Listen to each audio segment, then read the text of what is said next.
Hello everyone, আজি এই ভিডিঅ'ত ক্লাছ 9ৰ যি ছায়েন্সৰ চেপ্টাৰ 9 বল আৰু গতি বিষয়ক সূত্ৰসমূহ সেই পাঠটোৰ কিছুমান MCQ কৰিম। প্ৰথম কুৱেশ্যনটো হৈছে তলৰ কোনটোৱে বস্তু এটাৰ আকাৰ আৰু আয়তন সলনি কৰিব পাৰে?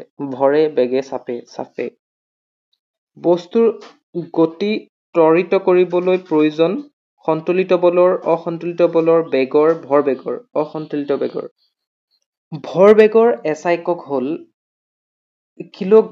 Kilogram metre per second to the power -1, kilogram metre per second -2, KG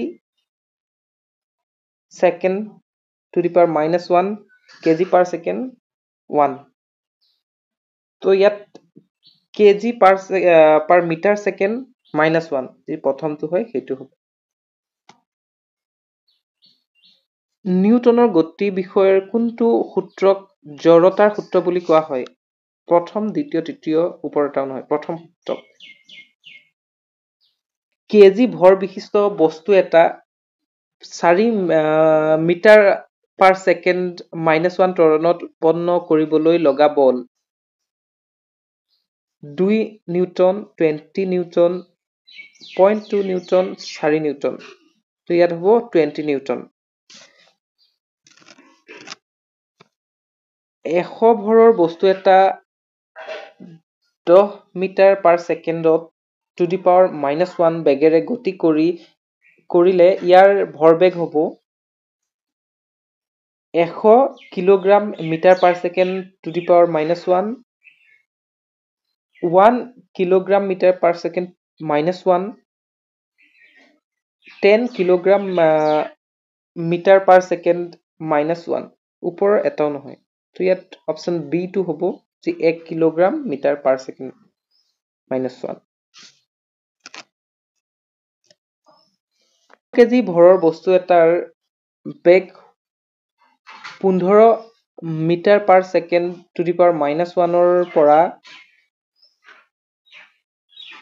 20 metre per second -1 বৃদ্ধি হ'লে ভৰবেগৰ বৃদ্ধি হ'ব 75 kilogram metre per second -1, 7.5 kilogram metre per second -1, 150 kilogram metre per second to the power -1। তো ইয়াত চি নম্বৰ হ'ব। এই অংকবোৰ কেনেকৈ উলিয়াই এটা বিশেষ বেলেগ ভিডিঅ'ত আমি চাম।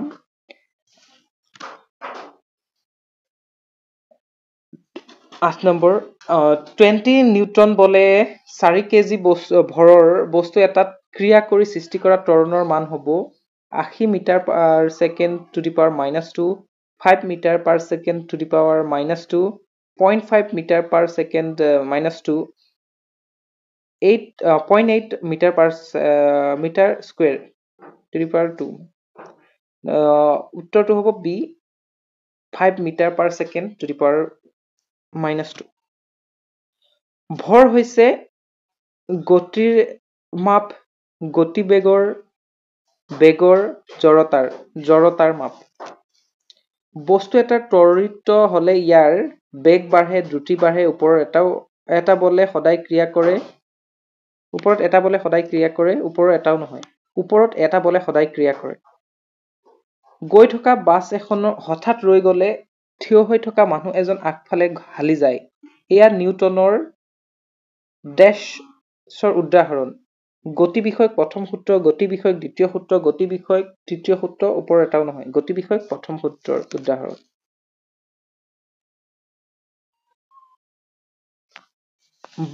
বলৰ SI একক হৈছে KG metre per second to the power -1, newton KG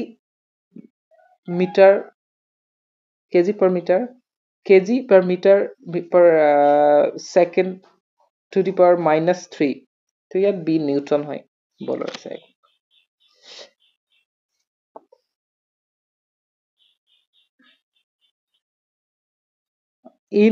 আইন বলৰ তলৰ কোনটো সমান?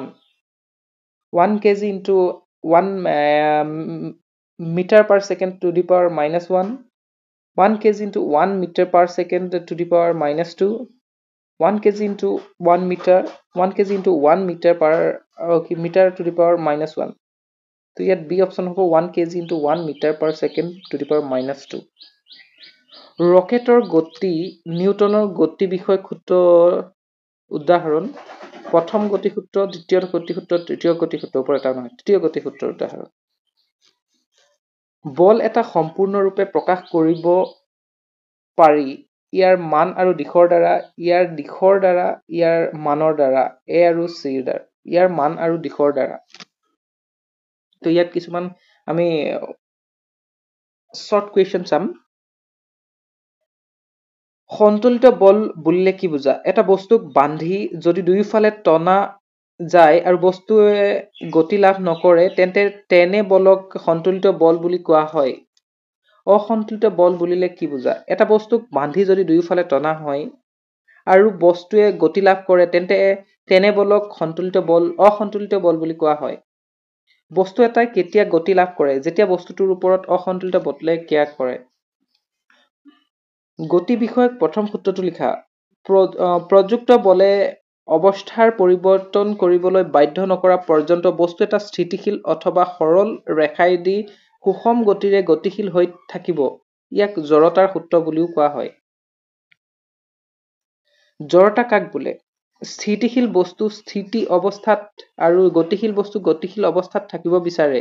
ইয়াক জড়তা বোলে। স্থিতি জড়তা এটি উদাহৰণ দিয়া। ৰৈ থকা গাড়ী এখনত যাত্ৰীয়ে বহি থকা অৱস্থাত হঠাৎ গাড়ীয়ে গতি লাভ কৰিলে যাত্ৰীবিলাক পিছফালে হালি যায়। ই স্থিতি জড়তাৰ উদাহৰণ। গতি জড়তাৰ এটা উদাহৰণ দিয়া। গতি কৰি থকা অৱস্থাত গাড়ীখন হঠাৎ ব্ৰেক মাৰি দ্ৰুতি কমাই দিলে যাত্ৰীবিলাক আগফালে হালি যায়। ই গতি জড়তাৰ উদাহৰণ।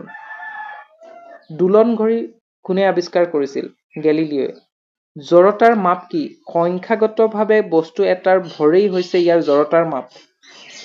ৰেলগাড়ী আৰু ঠেলাগাড়ীৰ ক্ষেত্ৰত কোনটো জড়তা বেছি? সপেক্ষে যুক্তি দিয়া। ৰেলগাড়ীৰ জড়তা বেছি কাৰণ ৰেলগাড়ীৰ ভৰ বেছি। ভৰবেগ কাক বোলে? ভৰ আৰু বেগৰ পূৰ্ণফলক ভৰবেগ বোলে। পূৰণফলক। ভৰবেগৰ গাণিতিক প্ৰকাশ ৰাশি লিখা। ভৰবেগ p, বস্তুৰ ভৰ m আৰু বেগ v হলে p = m × v। ভৰবেগৰ SI একক কি? কিলোগ্ৰাম মিটাৰ প্ৰতি ছেকেণ্ড। গতি বিষয়ক দ্বিতীয় সূত্ৰটো লিখা। বস্তুৰ ভৰবেগ পৰিৱৰ্তনৰ হাৰ প্ৰয়োগ কৰা সন্তুলিত বলৰ সমানুপাতিক আৰু পৰিৱৰ্তনৰ দিশ বলৰ দিশত হয়। গতি বিষয়ক দ্বিতীয় সূত্ৰটোৰ গাণিতিক ৰূপটো লিখা। বল F, ভৰ m আৰু ত্বৰণ a হলে F = m × a। বলৰ SI একক কি? নিউটন বা KG metre per second to the power -1। নিউটনৰ চিহ্ন কি? n। প্ৰাৰম্ভিক বেগ আৰু অন্তিম বেগ কেতিয়া সমান হয়? যেতিয়া বল F সমান 0 হয়। 2 কেজি ভৰ এটাক 5 metre per second to the power -2 লৈ ত্বৰিত কৰিবলৈ কিমান বলৰ প্ৰয়োজন হ'ব? F = m × a = 2 kg × 5 metre per second to the power -2 = 10 kg metre per second to the power -2, 10 Newton.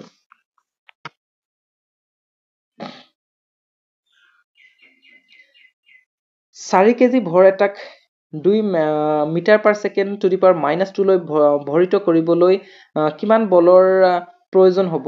F = m × a = 4 kg × 2 metre per second to the power -2 = 8 kg metre per second to the power -2 = 8 newton. গতি বিষয়ক তৃতীয় সূত্ৰটো লিখা। প্ৰতিটো ক্ৰিয়াৰ এটা সমান আৰু বিপৰীত প্ৰতিক্ৰিয়া থাকে। গতি বিষয়ক তৃতীয় সূত্ৰটোৰ এটি উদাহৰণ দিয়া। নাওৰ পৰা জঁপিয়াই দিলে নাওখন পিছফালে যাব। ইয়াত জঁপিয়াই দিয়াটো হ'ল ক্ৰিয়া আৰু নাওখন পিছফালে যোৱাটো হ'ল প্ৰতিক্ৰিয়া। ভৰবেগৰ সংৰক্ষণ সূত্ৰটো লিখা। বাহ্যিক অসন্তুলিত বলে ক্ৰিয়া নকৰা পৰ্যন্ত দুটা বস্তুৰ সংঘাতৰ আগৰ মুঠ ভৰবেগ আৰু সংঘাতৰ পিছৰ মুঠ ভৰবেগৰ সমান হ'ব। ইয়াকে ভৰবেগৰ সংৰক্ষণ সূত্ৰ বোলে। m ভৰৰ বস্তু এটা v বেগেৰে গতি কৰিলে তাৰ ভৰবেগ কি হ'ব? m into v